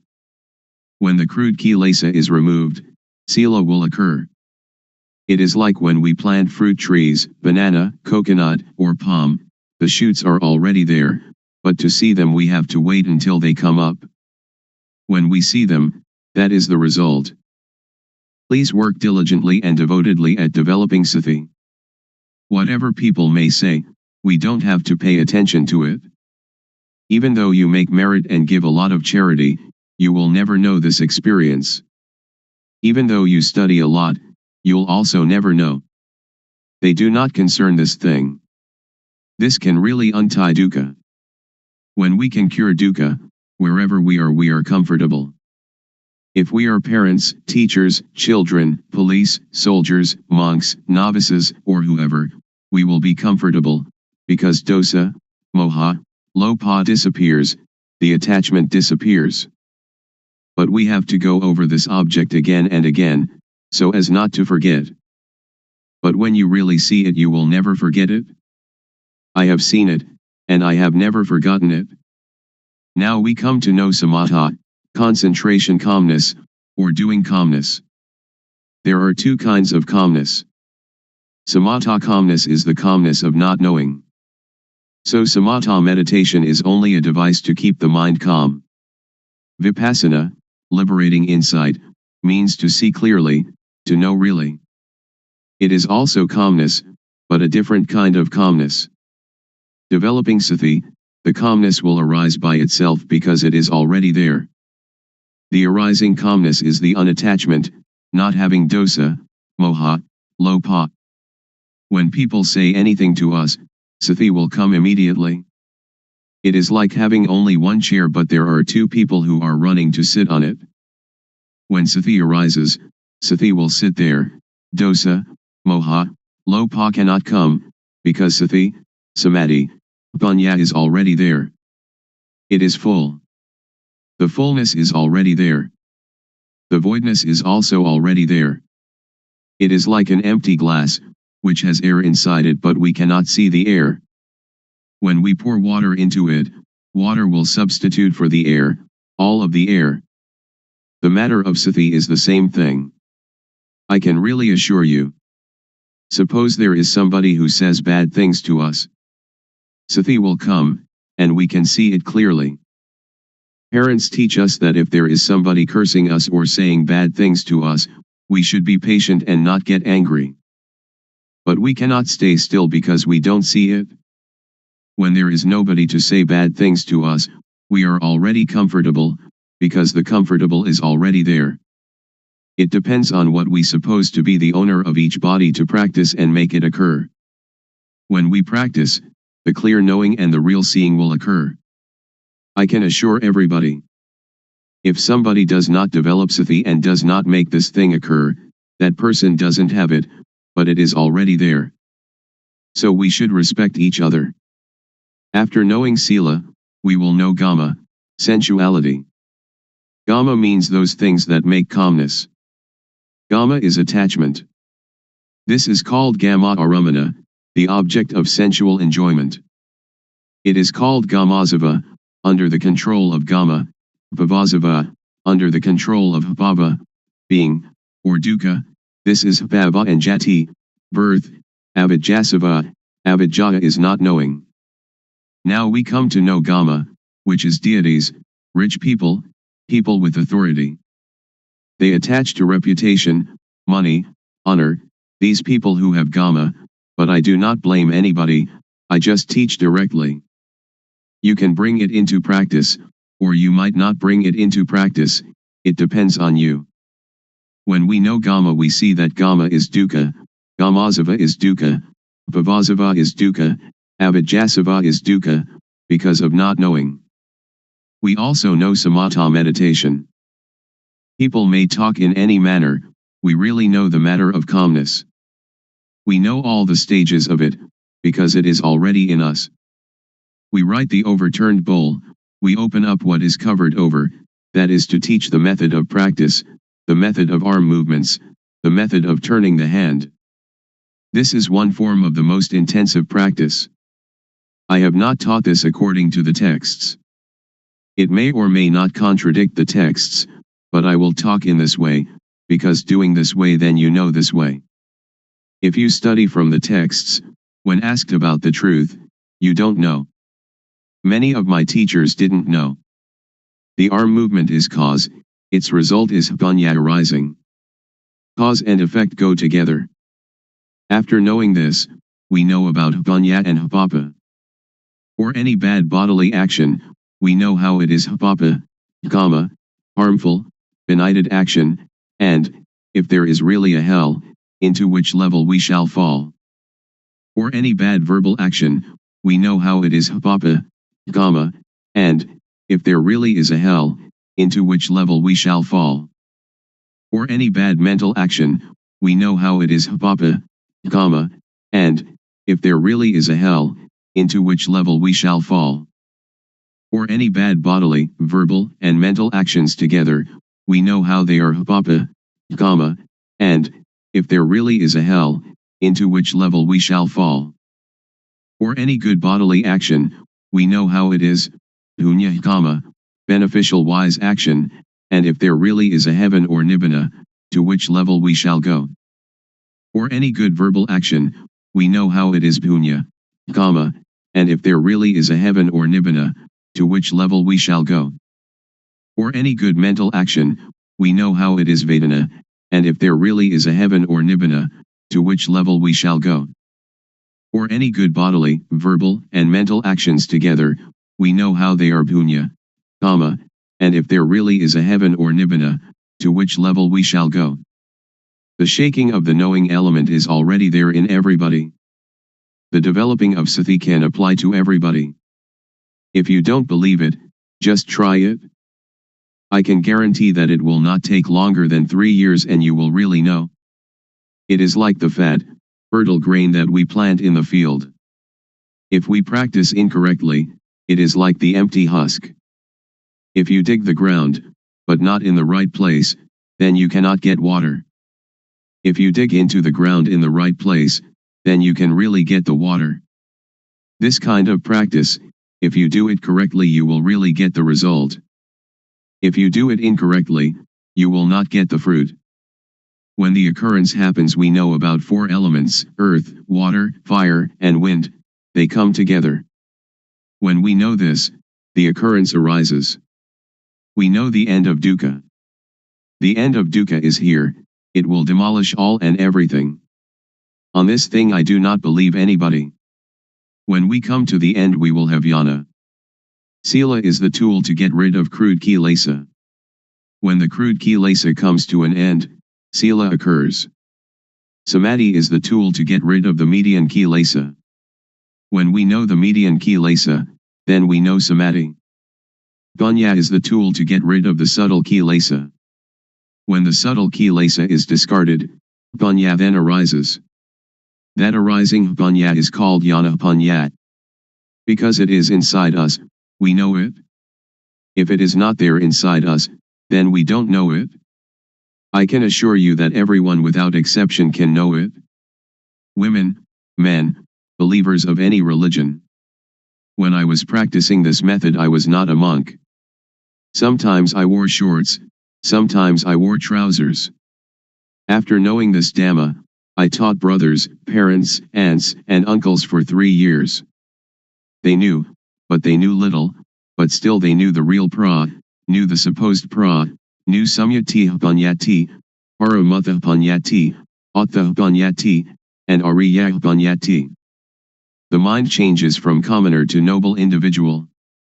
They say that nibbana is tadunga pahana, abandoning by substitution of opposites, vikkumbana pahana, abandoning by suppression, samacheda pahana, abandoning by destruction.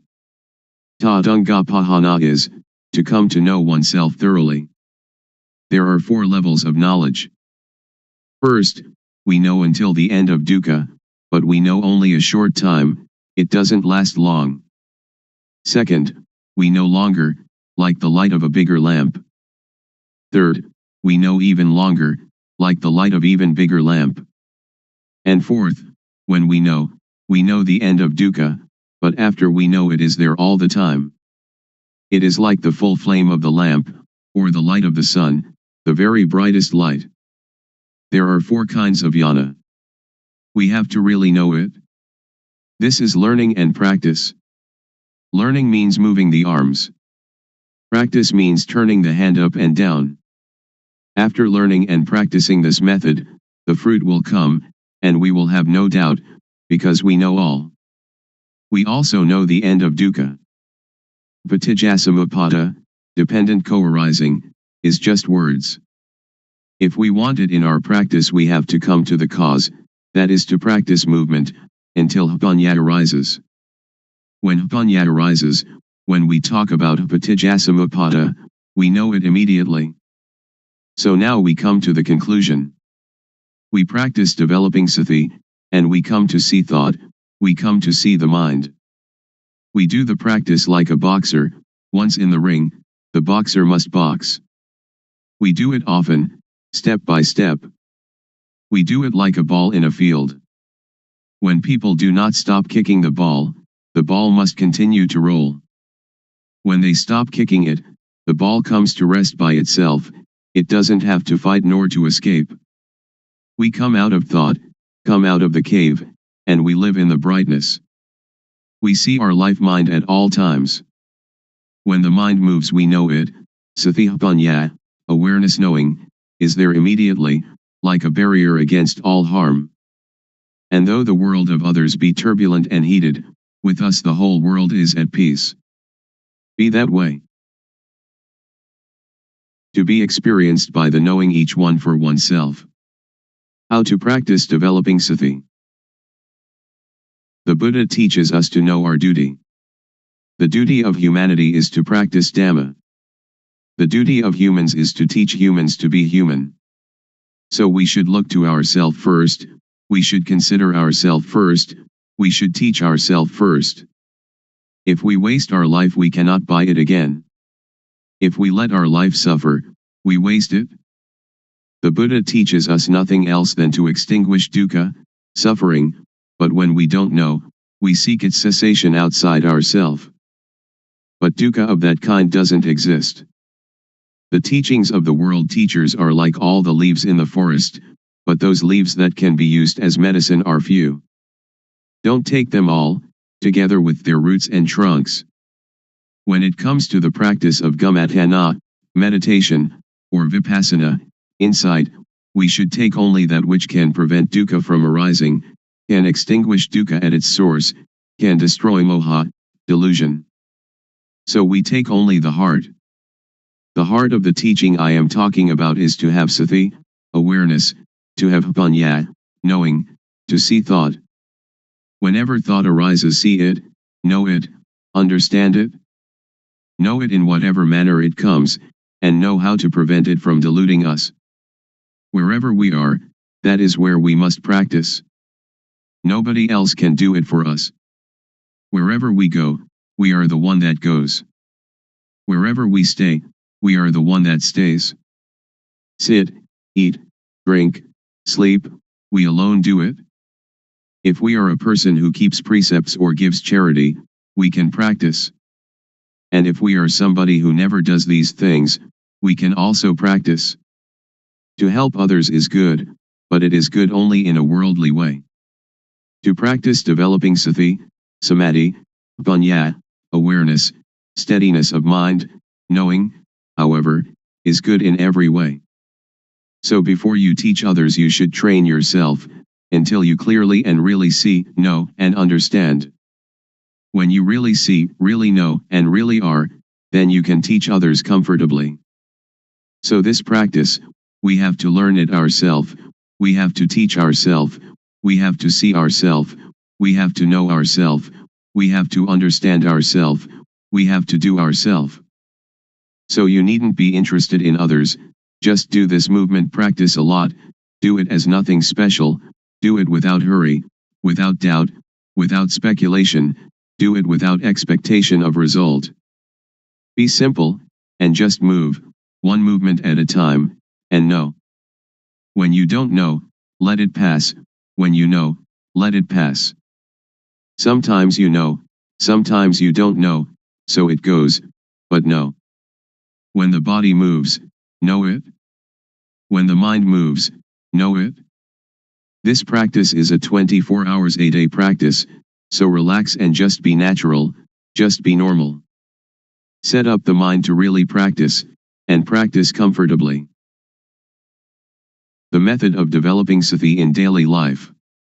When we get on a bus or boat, and are seated properly, we turn the palm up, we turn the palm down, we move the hand, or stretch the hand, or run the thumb over the fingertips, and blinking eyes, breathing, swallowing saliva, and so on, be aware of these movements. This is the way to have awareness returning to ourself. When thought arises, be aware of it, and detach it. The method of developing sati when we are at home. We can sit with both legs gathered back to one side, or cross-legged, or in a chair, or we can sit with legs outstretched. We can stand or lie down doing the rhythmic practice too. When we walk Jangama, meditating while walking back and forth, a length of 8 to 12 paces will do, we must not move the arms, fold the arms across the chest, or clasp the hand behind the back. The method of practice in a sitting position is shown in the stylized illustrations that follow. First, rest the hands palms down on the thighs. Second, with awareness, turn the right hand onto its edge, then stop. Third, with awareness, raise the hand, then stop. Fourth, with awareness, lower the hand to rest on the abdomen, then stop. Fifth, With awareness, turn the left hand onto its edge, then stop. 6th. With awareness, raise the hand, then stop. 7th. With awareness, lower the hand to rest on the abdomen, then stop. 8th. With awareness, move the right hand up to rest on the chest, then stop. 9th. With awareness, move the hand out, then stop. 10th. With awareness, lower the hand to the thigh, then stop. 11th. With awareness, turn the hand down, then stop. 12th. With awareness, move the left hand up to rest on the chest, then stop. 13th. With awareness, move the hand out, then stop. 14th. With awareness, lower the hand to the thigh, then stop. 15th. With awareness, turn the hand down, then stop. And repeat this cycle of movements again and again. Good in the beginning, excellent in the middle, and miraculous in the end. The object of the practice of developing sati through the method of movement. Stage 1. Suppositional object.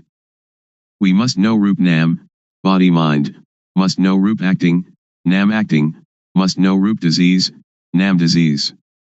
There are two kinds of Rup disease, Nam disease. With diseases of the body, like headache, stomachache, and wounds, we have to go and see the doctor at the hospital. The disease of the mind is dosa, moha, lopa, anger, delusion, greed. For a cure we must depend upon this method of developing sati, awareness.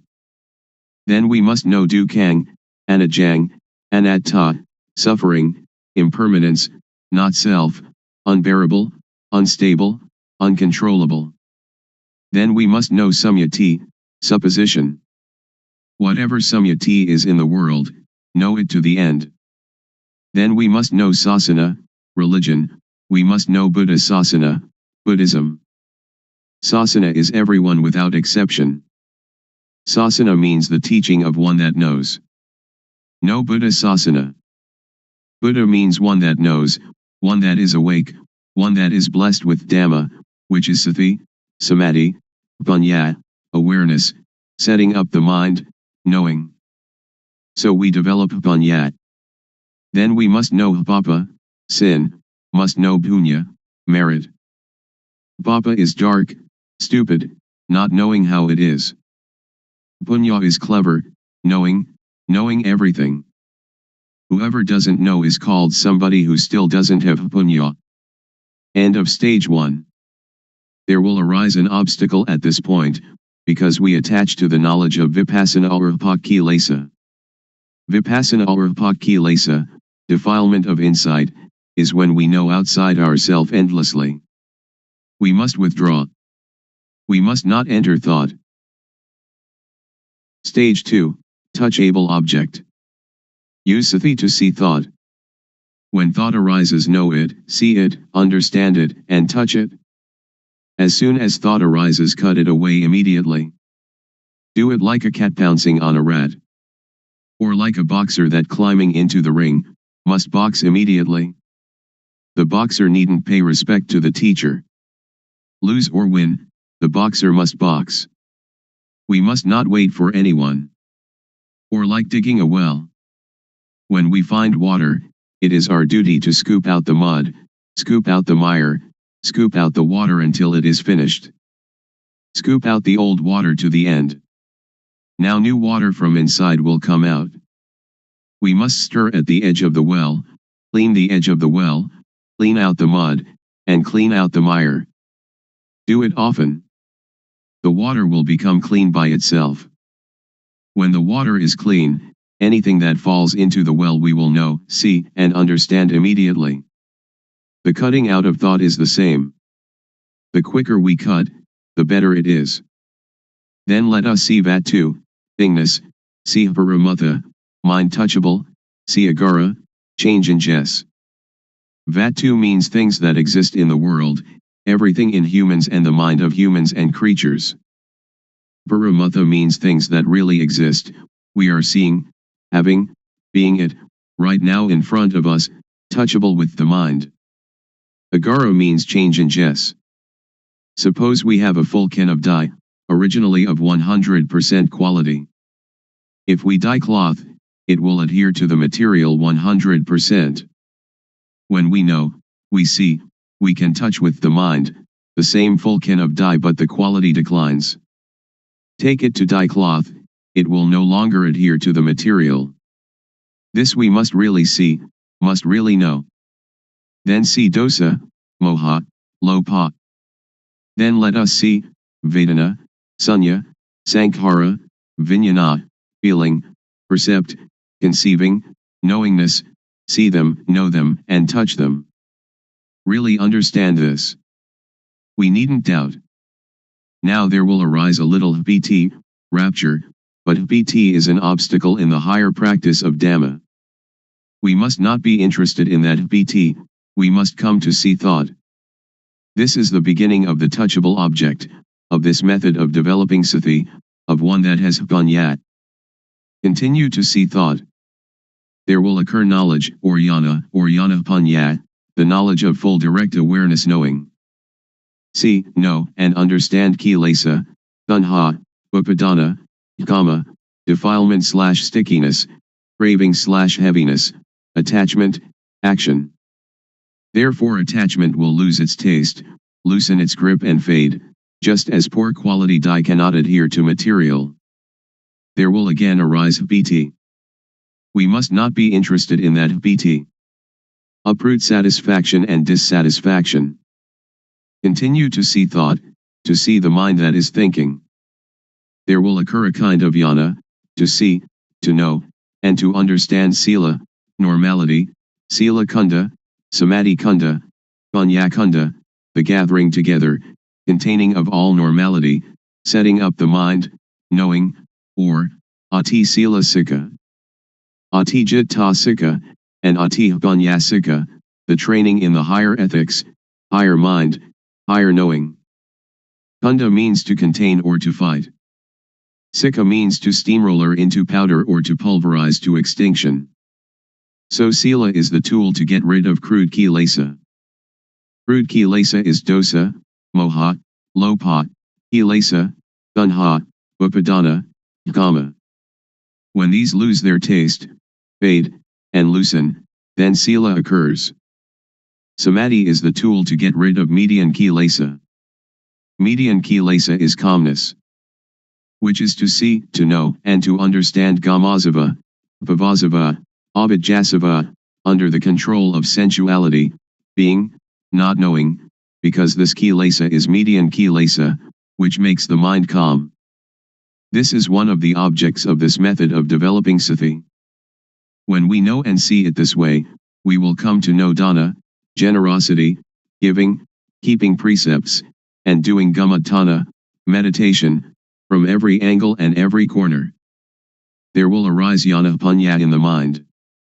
For a bad bodily action, know how it is papa, kama, harmful, benighted action, and, if there really is a hell, into which level we shall fall.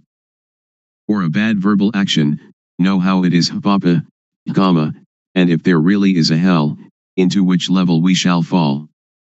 For a bad mental action, know how it is papa, kama, and, if there really is a hell, into which level we shall fall. For bad bodily, bad verbal, and bad mental actions together, know how they are papa, kama, and, if there really is a hell, into which level we shall fall. For a good bodily action, know how it is punya, kama, beneficial, wise action, and, if there really is a heaven or nibbana, to which level we shall go. For a good verbal action, know how it is punya, kama, and, if there really is a heaven or nibbana, to which level we shall go. For a good mental action, know how it is punya, kama, and, if there really is a heaven or nibbana, to which level we shall go. or good bodily, good verbal, and good mental actions together, know how they are punya, kama, and, if there really is a heaven or nibbana, to which level we shall go. End of the object of this method of developing sati. It will be the greatest, most wonderful unfolding, which is in the mind of everyone without exception. If we still do not know it now, when the breathing is nearly finished we most certainly must know. One that is developing sati, developing panya, as yana and knows. But somebody who doesn't develop sati doesn't develop panya, when the breathing is nearly finished it will be the same, but they will not know, because they have no yana. To clearly know and really see, not just to memorize or recognize, to know with yana panya of the real developing of sati, is to be able to assure oneself. It is said that at the end yana will arise. Be careful about abnormalities that may occur. Be aware of yourself. Don't attach to happiness or to anything that arises. Don't take happiness, don't take suffering, but just return to reviewing the object often, from root nam until the end of the object, level by level, and know that the object has steps and stages. Certainly, if you develop sati correctly, the longest time for the practice will be no more than 3 years, the median time 1 year, and the quickest time 1 day to 90 days. We do not have to talk about the fruit of this practice. There is really no dukkha.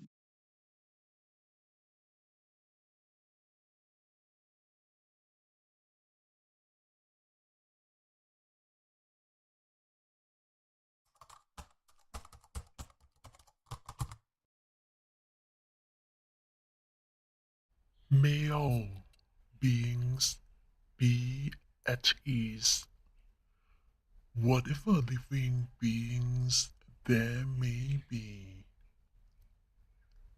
whether they are weak or strong, omitting none, the great or the mighty, medium, short or small, the seen and the unseen, those living near and far away, those born and to be born. May all beings be at ease.